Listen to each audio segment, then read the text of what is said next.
Hi, my name is Eric Teo and welcome to Fair Price Chinese New Year Special. I want to teach you how to prepare a FUKUYAMA scallops with pumpkin puree.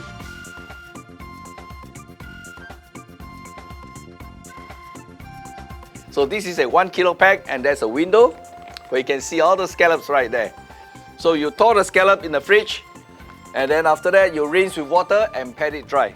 So now we'll season the scallops with salt and sugar. And we'll set this aside. So we're going to add some oil to the hot pan. Fry the onions. Lightly fry the onion till it's soft but not brown. We add the pumpkin.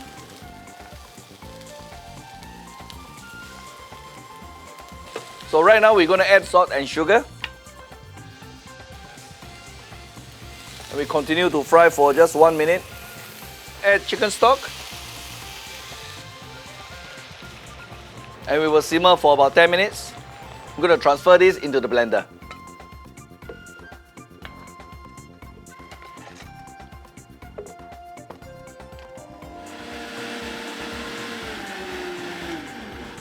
We're going to transfer into a bowl and set aside.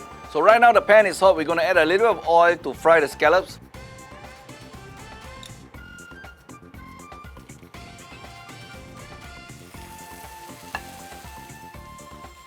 Now that the scallops are halfway through, we add a little bit of butter to fragrance the whole dish. So once the scallop is caramelized, we'll remove it from the pan.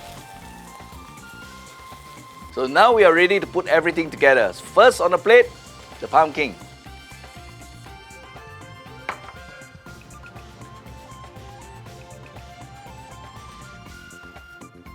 And followed by the scallops.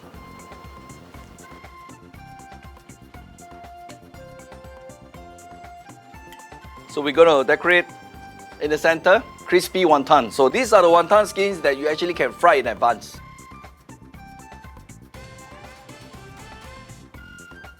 Put the wolfberries around the scallop. And finally, coriander leaves for decoration. Here we have pan-seared scallop with pumpkin puree. Let me give you 遍地黄金，恭喜发财 Happy Chinese New Year!